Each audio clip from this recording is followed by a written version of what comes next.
bueno, había un pocotón de lugares.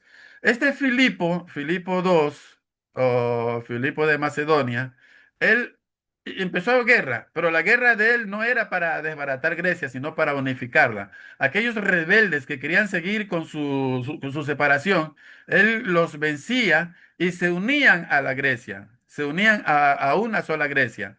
Entonces ahí es donde él une Grecia y su hijo retoma una Grecia unida.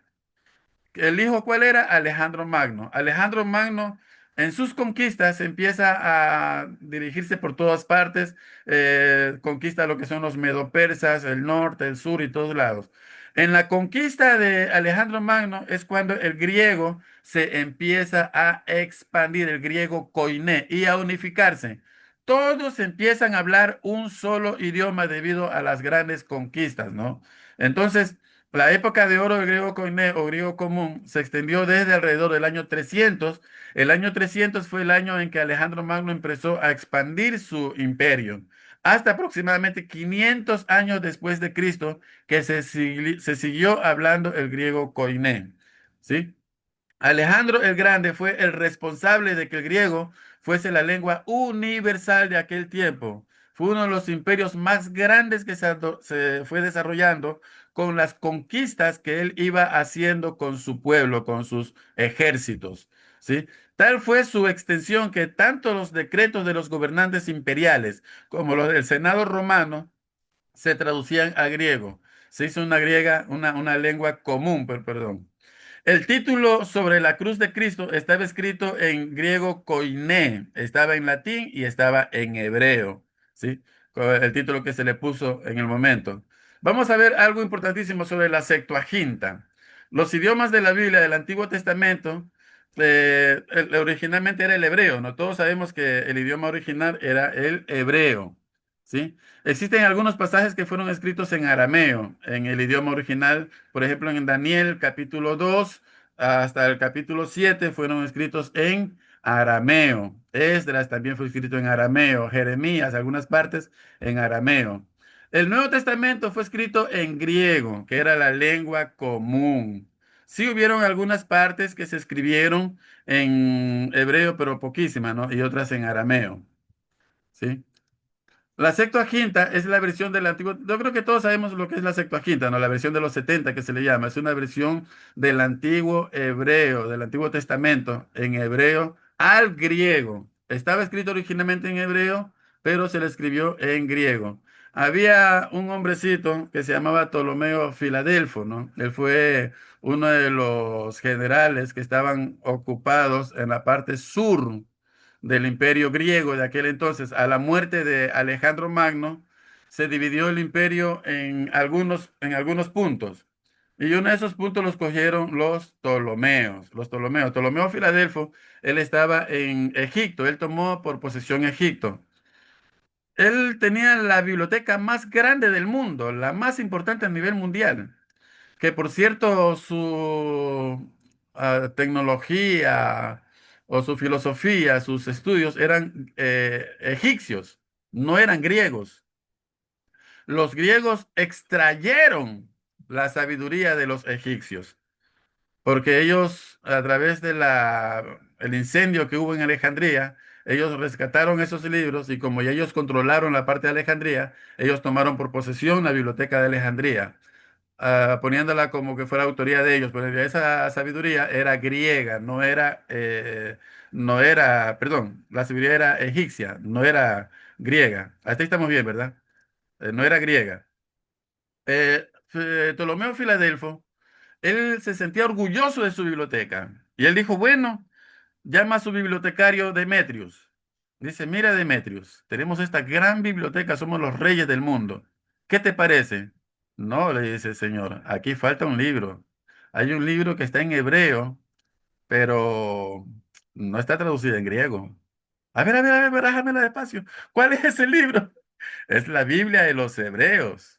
A ver, pásame esa Biblia por acá. Vamos a ver. Búscame los mejores intérpretes traductores que me puedan traducir este libro al griego. Te lo declaro a ti como misión. Así que Demetrio empezó a buscar, se fue a los judíos y empezó a buscar los mejores sabios de esa época del grupo de los esenios, ¿no? Y ahí sacaron a 72. Se dice que era versión de los 70, no dicen que era 70, pero eran 72, número real. Y ellos fueron los que tradujeron la Biblia. Amén. Entonces, bueno, aquí dice la historia, ¿no? Dice, la historia muestra que 72 eruditos de Alejandría, Egipto, fueron los hombres que tradujeron la Septuaginta. ¿En qué año pasó eso? En el año 250 a 280 antes de Cristo. Ya en ese tiempo ya Alejandro Magno había muerto en sus batallas. Este hombre que era Ptolomeo Filadelfo, él era uno de los generales que estaban a cargo. ¿Sí? La mayoría de los judíos ya no hablaban el idioma hebreo y por lo tanto fue necesario traducir la Septuaginta para que la nueva generación tuviera acceso al Antiguo Testamento. El Antiguo Testamento, el hebreo, escúcheme esto que es importantísimo, el Antiguo Testamento que fue escrito en el hebreo era ya difícil de interpretar y de leer. ¿Por qué? Porque el hebreo se convirtió en un idioma muerto, ya nadie hablaba hebreo, se convirtió en un idioma muerto. Para completar el problema, el idioma hebreo no tenía vocales. Algunas veces decimos, bueno, pero la palabra Jehová no tiene vocales. Mentira, no solo es la palabra Jehová. Ninguna palabra tenía vocales, no existían las vocales. Para los hebreos ya fue difícil leer el hebreo. Entonces ellos ya estaban totalmente con el griego. Para que ellos puedan entender la Biblia, todo esto fue propósito de Dios. Dios tiene sus planes, ¿no? A veces nosotros decimos, no, este Ptolomeo Filadelfo fueron, no, pero Dios tiene, o sea, Dios está en los planes en cada paso de la historia bíblica, está en la mano de Dios. A veces se utiliza gente inconversa. Mire que Ptolomeo Filadelfo no era cristiano, era inconverso. Pero Dios utilizó ese hombre para traer nuestra Biblia al griego y podamos estudiarla nosotros. ¿Cómo esos sabios pudieron hacer esa interpretación, esa traducción? A través también de de la tradición oral, ¿sí? Existía la tradición escrita y la tradición oral. Ellos siempre tuvieron la tradición escrita, los libros siempre los guardaron. Pero debido a la dificultad de leer esos textos, porque ya han pasado muchos años, casi 200 años ya de las deportaciones, entonces ya había pasado bastante tiempo, ya el idioma casi se había perdido, pero había un grupo en Israel que eran los esenios, un grupo especial, que ellos tenían esa tradición de no perder las tradiciones bíblicas nunca. Ellos guardaban estrictamente lo que decía la Biblia. Dile a tus hijos y a los hijos de tus hijos y ponte en tu brazo derecho y escribe y léelo todo el tiempo. O sea, ellos eso lo guardaban, pero a rajatabla. Entonces, muchos de ellos se turnaban entre ellos. Mira, tú vas a memorizar Génesis 21, tú vas a memorizar Génesis 22, tú vas a memorizar Éxodo. Entonces, eso se pasaba de generación en generación. Eso es lo que se llama tradición oral, de generación en generación. Entonces, estos sabios, estos hombres sabios, empezaron a traducir la Biblia al griego para que ya todos puedan tener acceso a esta Biblia, ¿sí?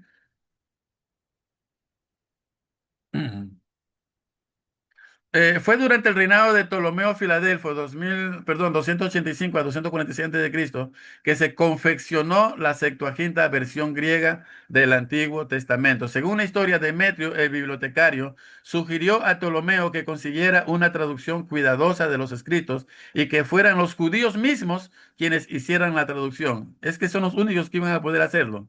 Los griegos no iban a poder. Tenían que ser judíos porque ellos guardaban la tradición oral. ¿Sí? De hecho, les cuento un secreto, pero no se lo cuenten a nadie. Los fariseos y los saduceos nacen de la tradición oral. Si usted lee el Antiguo Testamento, no existían ni fariseos ni saduceos. Pero usted dice, bueno, ¿y cómo se... ¿De dónde salieron esta gente de los fariseos? De la tradición oral. Ellos tenían la idea de que eran la raza o la orden superior que Dios les mostró de una manera muy especial solamente a ellos ciertas cosas bíblicas tradicionales. Por eso es que los fariseos, ellos le aumentaban a la fe. Ellos decían, no, hay cosas que no están en en la ley.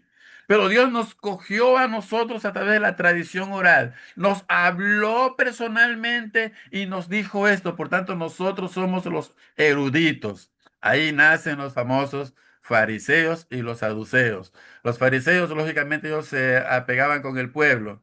Los saduceos se apegaban con la parte de la oligarquía, los que eran más adinerados, ¿sí? Entonces, vamos a ver algo más sobre la Septuaginta, que esto aquí sí me interesa, ¿no? Ptolomeo Filadelfo escribió a Eleazar, el sumo sacerdote de los judíos, para que se emprendiera la traducción. O sea, este fue el que encabezó y buscó a los sabios. ¿Por qué 72? Porque tenían que ser 12 de cada, perdón, ah, a ver, ¿cuántos eran?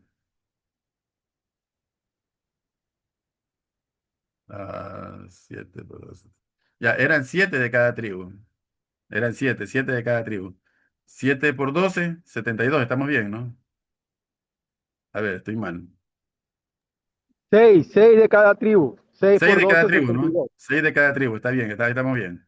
Sí, entonces, pero eran, la cosa es que cada tribu tenía que trabajar en su... Gracias, siervo, por su ayuda, ¿no? Muy bien, es importantísimo que ustedes me corrijan cualquier cosa, es muy importante. Amén. A veces uno de tanta palabra, tanta cosa se pone como en blanco el cerebro también. Que hay que estudiar.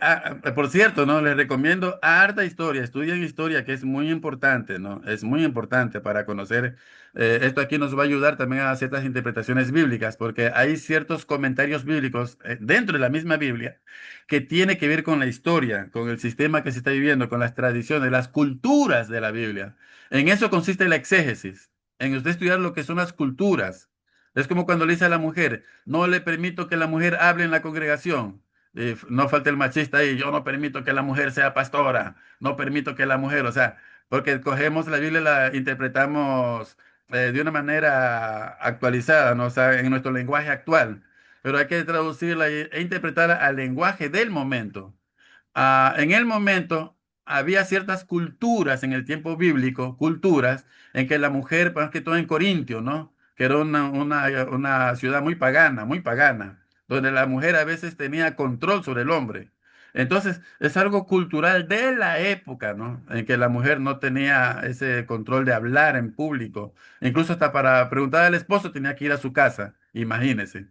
Pero eso es cultural. Hay cosas en la Biblia que son culturales. Por eso es que es importante conocer las historias y las culturas. Al pasar los años, estas culturas van cambiando. Por ejemplo, ya viene la mujer, empieza a hacer huelgas. Y empieza a tener control sobre la política. Ahora, ¿esas huelgas son malas? No, Dios permitió para que haya esa igualdad entre hombres y mujeres, pero nosotros nos apegamos a la cultura actual, no a la cultura bíblica. Si queremos pegarnos a la cultura bíblica, entonces tengamos esclavos. Dice que Pablo estaba bravísimo, enojadísimo, porque se le escapó un esclavo. Imagínense. O sea, en el tiempo de Pablo habían esclavos. Ahora nosotros queremos ser bíblicos. Ya, pues tengamos esclavos a ver a cómo nos va. A ver si no nos meten preso. Entonces, hay temas en la Biblia que son netamente culturales, ¿sí? Que tenemos que tener en cuenta. Yo no puedo hacer una exégesis, inventarme una exégesis con tal de salirme con la mía, decir, no, la Biblia sí dice que la mujer puede tener dominio sobre el hombre. No, no, la Biblia no dice. En ningún texto bíblico dice que la mujer puede tener dominio sobre el hombre. Pero es cuestión cultural, entiéndase eso.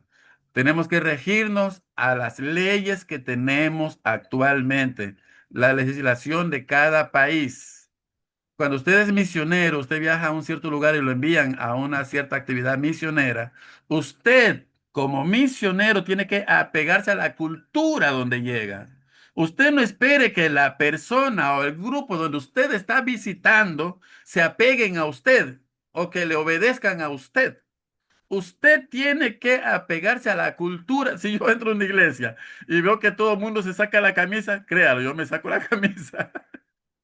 ¿Ah? Me voy al África y dice, no, no, aquí está prohibido usar camisa. Yo me la saco, no tengo problema en eso, me saco la camisa. ¿Sí me entiende? Entonces, yo me pego a la cultura para poderlos ganar para Cristo. Si no, me van a expulsar y hasta me van a decapitar. Van a ver al hermano Roy Díaz sin cabeza. ¿Sí? Entonces, yo cuando voy a un lugar, me voy de misión a algún lugar, yo investigo la cultura de ese lugar. ¿Qué es lo que ellos hacen? ¿Qué palabras utilizan? Al momento de hablar, usted tiene que hablar un lenguaje internacional. Trate de no utilizar su lenguaje nativo. Utilice el lenguaje internacional para no caer en algún tipo de problemas culturales, que después lo van, ustedes cuando se da cuenta que lo están viendo mal, ¿y por qué me miraron mal?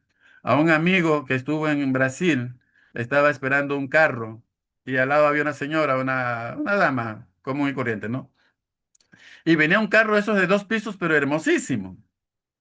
Y él le dice a la señora, le hace un comentario, qué linda buceta, le dice, qué linda buceta. En Brasil, la palabra buceta significa prostituta. Esa señora, ¿qué cree? Le pegó un cachetón que casi le revira la quijada. Y él dice, ¿por qué me pega? Después viene el hermano Natán de Sousa, un hermano brasilero que era que el típico de allá le dice, no, lo que pasa es que aquí buceta le dicen a las de la calle, ¿no? Y esa señora entendió que tú le estabas diciendo, ya, y lo que hizo fue, te salió barato, podía haberte hasta denunciado y mandarte preso por esa situación. Entonces, ¿qué tenemos que hacer? Utilizar el lenguaje internacional, siempre y cuando eso nos va a ayudar. Amén. El sumo sacerdote mandó 6 hombres de cada tribu, ¿verdad? Expertos en el conocimiento de los escritos en cuestión. ¿Sí? Fueron 72 judíos los que trabajaron logrando así completar la famosa versión de la Septuaginta. Cuando terminaron el trabajo, leyeron la traducción, aprobándola unánimemente. O sea, todos, oiga, esa traducción de la Septuaginta sí fue un problema tremendo. Ellos eran tan celosos con la escritura bíblica que cuando estaban escribiendo, algo que ellos habían hecho mal, rompían todo el trabajo y lo volvían a hacer. ¿Y sabe qué trabajo era ese? Coger un pergamino, porque no había papel como ahora, que usted se da el lujo de destruirlo y así nomás. No, era tan difícil conseguir un papel de esos, que era un pergamino, un papiro, y destruir un papiro, imagínense, porque algo salió mal, no lo corregían, para nada. Lo rompían y lo volvían a hacer. A veces capítulos enteros, lo rompían y lo volvían a hacer. O sea, eso costó trabajo, mucho trabajo para ellos. ¿Sí? Vamos a ver algo más. Esta traducción satisfactoria satisfacía la necesidad de la población judía que hablaban griego y que deseaban tener la escritura al mismo tiempo poder mantenerse alejados de la degradante influencia helenista, ¿verdad? La Septuaginta era una traducción que circulaba ampliamente durante la época de Jesucristo y entre los judíos de la dispersión al Mediterráneo, o sea, ampliamente se la utilizó. Este fue al mismo tiempo la Biblia que usaron los apóstoles de la iglesia del primer siglo. Ellos utilizaron la Septuaginta, no utilizaron los libros hebreos. Cristo cuando utilizó y citaba la Biblia, citaba la Septuaginta. ¿Por qué la utilizaba? Él podía haber citado la hebrea, pero nadie le iba a entender. Usaba la Septuaginta porque era el idioma común. Cuando Dios nos habla a nosotros, nos habla en el lenguaje que entendemos. Usted, no sé si usted ha escuchado los judaizantes de hoy en día, ¿no? Que dicen Ramajá, Ramazú, Masía, Yasú Masía, y le quieren obligar a que usted hable hebreo. Pero cuando Dios nos hable, no nos habla en hebreo, nos habla en castellano. No tenemos para qué estar hablándole al mundo en hebreo. Yo solo hablo griego cuando estoy enseñando, nada más. Pero no tengo que estar hablándole griego a la gente. Cuando Dios te habla en el idioma que tú entiendes y en el sistema de lenguaje o coloquial que tú utilizas. Aún quizás en los lenguajes vulgares que tú utilizas. Cuando hablo de vulgares, hablo de palabras del vulgo, no hablo de lenguajes obscenas, por cierto. ¿Sí? Lenguajes coloquiales, como por ejemplo nosotros acá, de pronto yo soy acá a la gallina en la parte de Manabí, le llaman gamarra, le llaman gamarra.